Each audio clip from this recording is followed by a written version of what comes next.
പലഹാരത്തിൻ്റെയും ചോറിൻ്റെയും കൂടെ കഴിക്കാൻ പറ്റിയ നല്ല ടേസ്റ്റുള്ള ഒരു ബീഫും കിഴങ്ങും ചേർത്തൊരു കറിയാണ് നമ്മൾ ഇന്ന് ചെയ്യുന്നത്.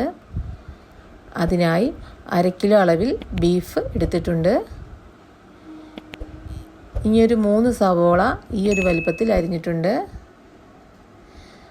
1/2 കിലോ അളവിൽ തന്നെ കിഴങ്ങും എടുത്തിട്ടുണ്ട്. അത് ഈ ഒരു വലുപ്പത്തിലാണ് എടുത്തേക്കുന്നത്. ഇനിയൊരു 8 അല്ലി വെളുത്തുള്ളി, വലിയൊരു കഷ്ണം ഇഞ്ചി ചതച്ചതും, ഒരു പച്ചമുളക്, ഒരല്പം മല്ലിയില, ഒരു തക്കാളി ചെറുതായി അരിഞ്ഞതും, ഒരു 3 കഷ്ണം ഉള്ളി ചെറുതായി അരിഞ്ഞതും, വെളിച്ചെണ്ണയാണ്.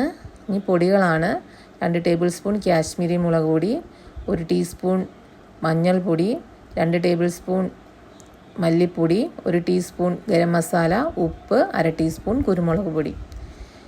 ഇനി അടുപ്പിൽ കുക്കർ വെച്ച് ബീഫ് നമുക്കതിലേക്ക് ചേർത്ത് കൊടുക്കാം.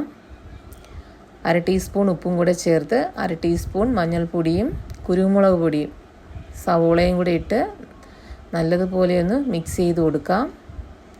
ആ കൂട്ടത്തിൽ നമുക്ക് 1 ടേബിൾ സ്പൂൺ അളവിൽ വെളിച്ചെണ്ണയും കൂടെ ചേർത്ത് നല്ലതുപോലെ ഒന്ന് ഇളക്കി കൊടുക്കാം. ഇനി അതിലേക്ക് 1/2 കപ്പ് അളവിൽ വെള്ളവും കൂടെ ചേർത്ത് കൊടുക്കാം.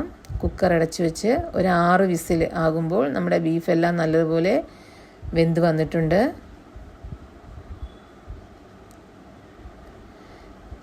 ഇതിൻ്റെ കൂടെ കിഴങ്ങ് ചേർത്താൽ അത് വെന്തുടഞ്ഞു പോകും. അതുകൊണ്ടാണ് ഇനിയാണ് നമ്മൾ കിഴങ്ങ് ചേർക്കുന്നത്. ഇനി നമ്മൾ വേറൊരു പാൻ അടുപ്പിൽ വെച്ച് മഞ്ഞൾപ്പൊടി, മസാല, കുരുമുളക് പൊടി, കാശ്മീരി മുളക് പൊടി, മല്ലിപ്പൊടി, ഈ പൊടികളെല്ലാം ചെറിയ തീയിൽ നമുക്കൊന്ന് ചൂടാക്കിയെടുക്കാം. ഇതിപ്പോൾ നല്ലതുപോലെ ചൂടായി വന്നിട്ടുണ്ട്.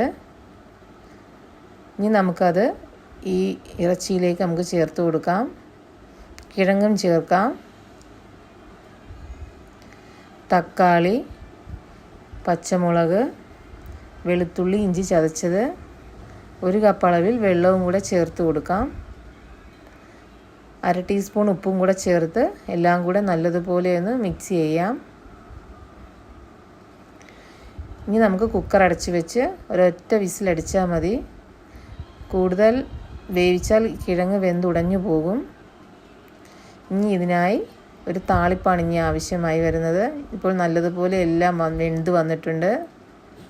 ഇനി ഒരല്പം മല്ലിയിലയും കൂടെ ചേർത്ത് കൊടുക്കാം. ഇനി ഒരു പാൻ വെച്ച് ചൂടായി കഴിയുമ്പോൾ അതിലേക്ക് 1.5 ടേബിൾ സ്പൂൺ വെളിച്ചെണ്ണ ചേർത്ത് കൊടുക്കാം.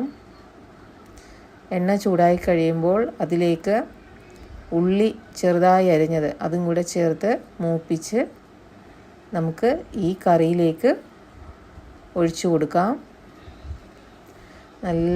ഇപ്പോൾ തന്നെ നല്ല മണവും ഒക്കെ ഉണ്ട്. സ്വാദിഷ്ടമായ ബീഫും കിഴങ്ങും കറി റെഡിയായിട്ടുണ്ട്. പൊറോട്ടയുടെ കഴിക്കാൻ സൂപ്പർ കോമ്പിനേഷനാണ്. ഇതിൻ്റെ കിഴങ്ങ് മാത്രം മതി നമുക്ക് ചോറ് കഴിക്കാൻ.